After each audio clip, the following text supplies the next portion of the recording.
बात करते हैं। हमारे साथ मौजूद हैं deputy minister for international affairs at the ministry of labour and social development.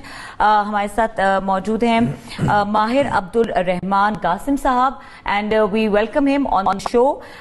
Maher, this is a critical time, we all know. So what is the mechanism for the relief of these stranded Pakistanis you have?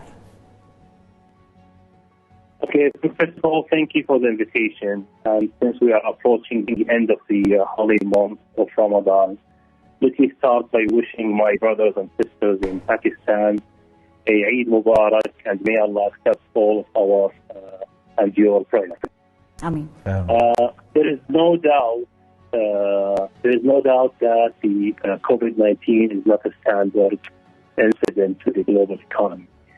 And I'd like you to quote the International Monetary Fund Director General when she said that this is worse than the global economic crisis.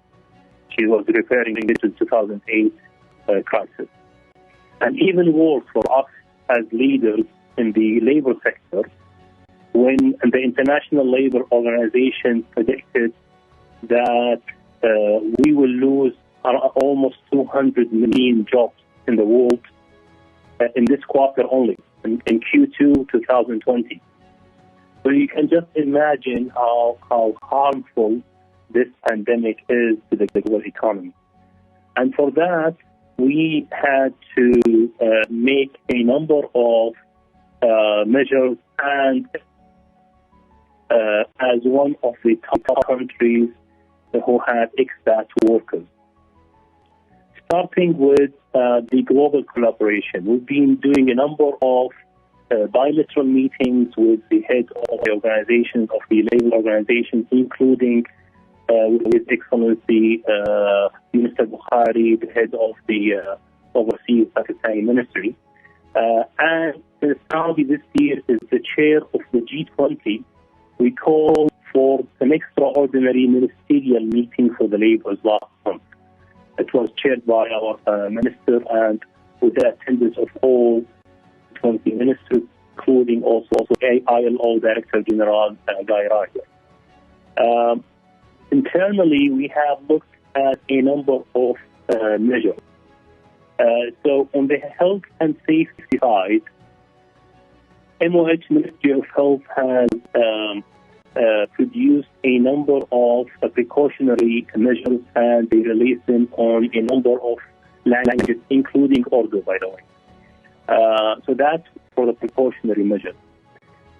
On the health, the custodian of the two holy mosques ordered that we treat all of the people. They are citizens, they are residents, or even those who have illegal status in Saudi. Whoever has symptoms of corona has to be treated free of charge in Saudi. So that's when it comes to the healthy and safety. When it comes to policy interventions, we have done a number of policy interventions, including Article 41, in which we try to explain further the force majeure articles on the Saudi labor law. So there is an article about the force majeure and how employer and employees can handle the force majeure situation. So we try to explain it further, and we gave a number of options that both parties, the employer and the employee, can agree on. So that is Article 42. Then we also had the option for expatriates to go home, whoever wants to go home. We never force our expatriate laborers to travel back home.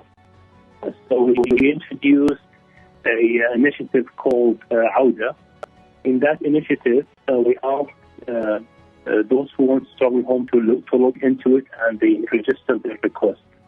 Okay. You know, the situation that the commercial flights are not traveling and no longer operating in Saudi.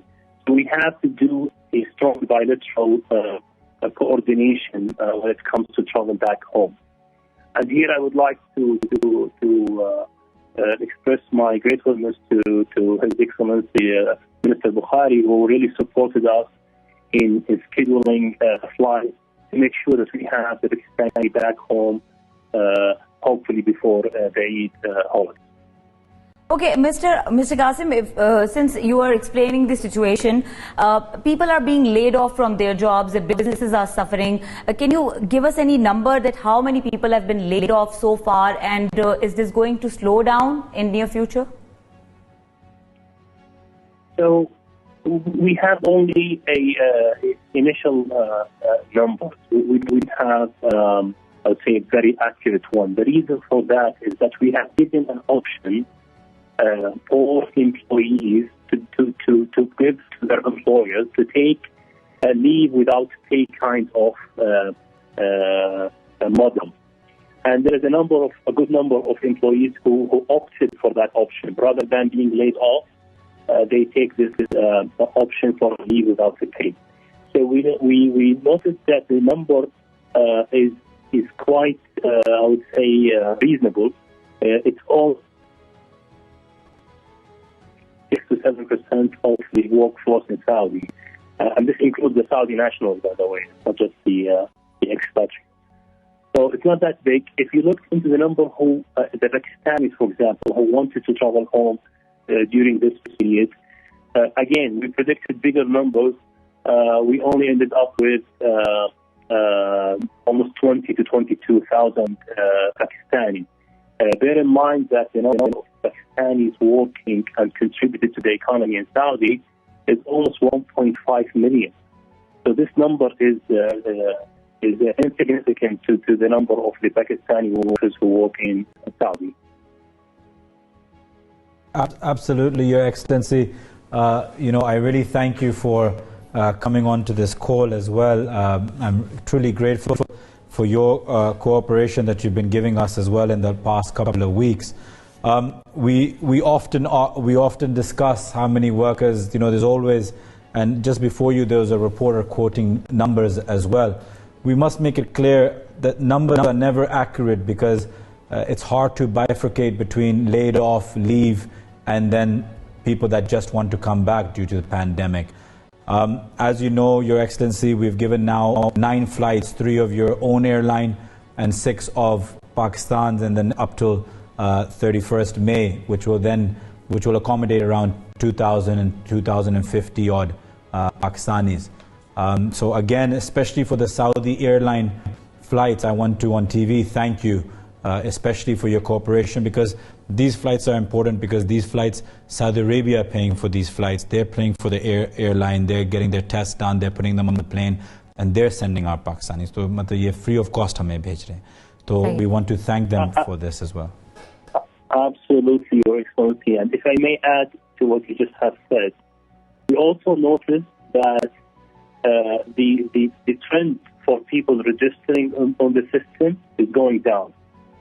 Maybe because we have opened up the economy again. So in the last 3 weeks, we start opening up industries, although it is within certain time frame, not a full shutdown situation like earlier. And now we're evaluating even opening up this further after the Eid holiday. Especially that, alhamdulillah, the mortality rate in Saudi is far low compared to the international rate. The international rate is around 7%.